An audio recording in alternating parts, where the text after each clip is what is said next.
नमस्कार, दृष्टि आईएएस के टू द पॉइंट प्रोग्राम में आपका स्वागत है। आज हम बात करेंगे सुर्खियों में भारत में कोविड-19 की तीसरी लहर के बारे में। आइए जान लेते हैं कि यह चर्चा में क्यों है। भारत कोरोना वायरस संक्रमण की दूसरी लहर के लिए पर्याप्त तैयारी करने में विफल रहा है। इस बीच वैज्ञानिकों ने कोरोना वायरस संक्रमण की तीसरी लहर की संभावना जताई है। इसके चलते अधिकारी और स्वास्थ्य अधिकारी नियमित रूप से लोगों को तीसरी लहर की संभावना के बारे में चेतावनी दे रहे हैं। हालांकि तीसरी लहर के संभावित समय की भविष्यवाणी करना असंभव है। वैज्ञानिकों का मानना है कि मजबूत उपायों के माध्यम से तीसरी लहर से बचा जा सकता है। स्थानीय प्रशासन और कुछ अस्पतालों ने तीसरी लहर से निपटने के लिए अपने बुनियादी ढांचे में सुधार करना शुरू कर दिया है। आइए जानते हैं कि महामारी की लहर क्या है। लंबे समय तक महामारी के संक्रमण के बढ़ते और घटते रुझानों को समझने के लिए महामारी की लहर शब्द का उपयोग किया जाता है। संक्रमण का ग्रोथ कर्व तरंग के आकार जैसा दिखाई देता है। ऐतिहासिक रूप से लहर शब्द का प्रयोग बीमारियों के मौसम के लिए उपयोग किया जाता रहा है। आपको बता दें कि अनेकों वायरल संक्रमण मौसमी होते हैं।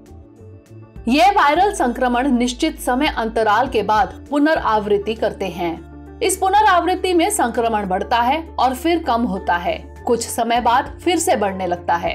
किसी देश, राज्य या शहर के भीतर छोटे क्षेत्रों की अपनी स्थानीय संक्रमण की लहरें होती हैं।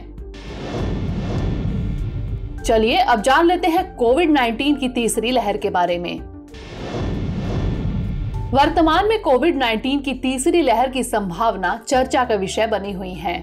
तीसरी लहर राष्ट्रीय स्तर पर संक्रमण के मामलों में संभावित वृद्धि होने के अनुमान को इंगित करती हैं।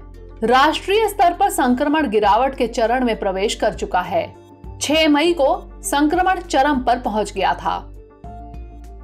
6 मई के बाद पिछले 2 सप्ताह में संक्रमण के दैनिक मामलों की संख्या 4.14 लाख से घटकर लगभग 2.6 लाख हो गई है, जबकि सक्रिय मामले भी घटे हैं।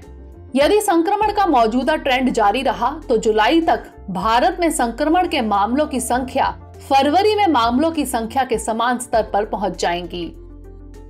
यदि इसके बाद संक्रमण में कोई ताजा उछाल आता है और कुछ सप्ताह या महीनों तक जारी रहता है तो इसे तीसरी लहर के रूप में वर्गीकृत किया जाएगा। अब नोट कर लेते हैं आज का प्रश्न। निम्नलिखित कथनों पर विचार कीजिए।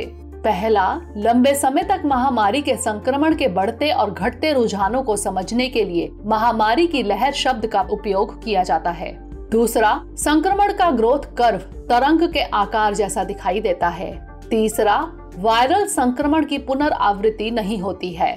उपर्युक्त में से कौन सा यहाँ से कथन सत्य है या फिर है?